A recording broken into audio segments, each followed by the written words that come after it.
Are you trying to extract a table of data or a list of records? Well, Data Miner can help, and in this video, I'll show you how.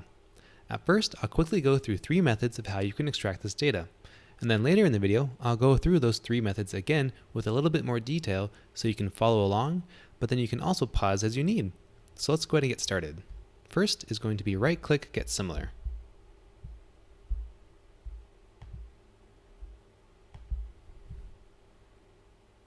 Great. Then the next method is going to be using a public recipe.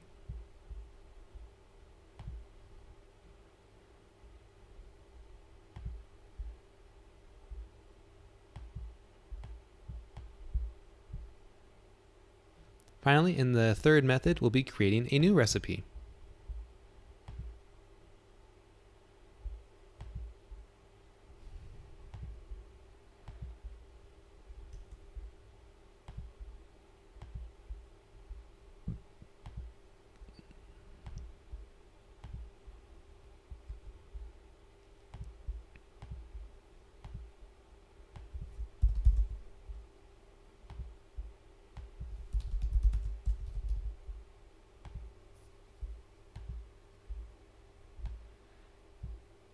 And then just like that, you have data from 3 different methods. After running the recipe, you can then download it. You can either save it as a CSV, an Excel file, or copy it to your clipboard. All right, so that pretty much wraps up the 3 methods. At this point, I'll now go over those again with a little bit more detail. So the first method, right-click Get Similar, is still pretty simple. You'll highlight a row, and then you'll right-click on the table, and then you'll click Get Similar. And then just like that, you have a table of data. And then the second method is going to be using a public recipe. A public recipe is one that is available on a site, and they are created and maintained by our users, so they are not always available, but you can find them for the more popular sites. And then what you do is you just go to the public tab in your data miner. This is where all the public recipes are kept, and then you pick the one that's most appropriate. So it looks like Sandbox, which is the practice page we're on, and then table extract. This one looks good. So then we'll run it. And then once again, just like that, we have the data. So now for the final third one, what we'll do is create a recipe. So once again, we'll open up Data Miner, and then we'll select New Recipe. And at this point, for tables, we'll be using a list page. And what you'll first start with is building rows. This is what you use to separate out the rows of the table. And you want to make sure that the dotted line is wrapping around an entire example. So let's go ahead and do select parent. That allows you to move up to further HTML elements. Great, so it looks like we have a TR element available. Let's go ahead and select that. And then at this point we can do confirm because it looks like it's wrapping around every individual row. And now we'll move on to the columns tab. This is where you build the individual pieces of data. So let's say we want the name, and then using the find button, we'll hover and shift over the table. And what I mean by hover and shift is you'll use your mouse to kind of hover over different areas. And then once you find the data you're after, you'll tap shift on your keyboard. So let's go ahead and hit shift. And then as you can see, we have a pending dotted line. What you actually want to look for is once you select a class or an element, which are suggested over here on the right, once you select one, you'll then see a purple outline, and this is going to represent what will be actually extracted.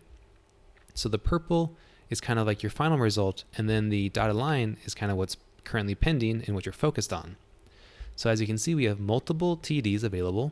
So when you have that, you'll actually use the sibling element arrow. This is what allows you to pick based on its position. So you can say you want the first one by clicking up once, or if you want the second one, you can click up one more time.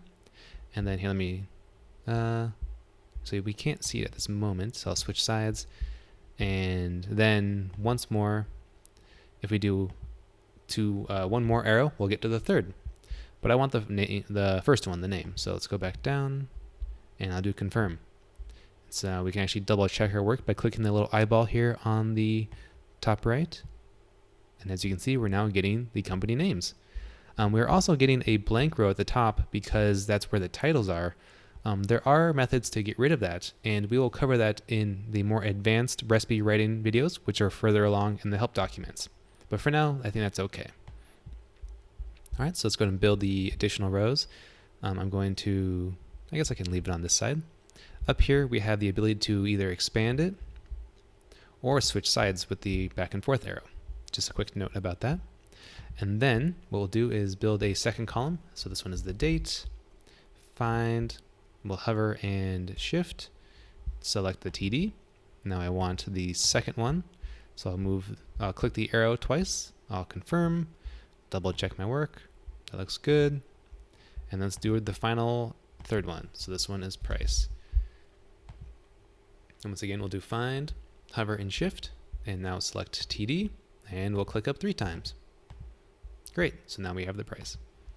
So at this point, we'll go ahead and skip through these next 3 tabs. These will be covered in the more advanced sections. Nav is whenever you need to click to the next page. Actions is for if you ever have to like click on a button or scroll to the bottom of a page. JS refers to JavaScript, so that's more like data cleanup. And then save is where you save the recipe. All right, so let's give it a name, table scrape mine, and then we'll save it. And then at this point, we can go ahead and run the recipe from right here. And as you can see, we now have the data. At this point, I'm going to download it. Let's do it as CSV. Oh, we just have to allow.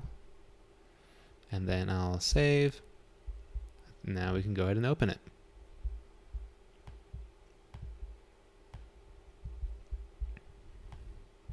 And now, as you can see, we have the data available in Excel. So that's pretty much it for this video. If you have any questions, feel free to reach out to our email. It is support@data-miner.io. And we also have further videos, or we have more videos further along in the help documentation. All right, well, I hope this video was helpful, and thanks for watching. Thanks, bye.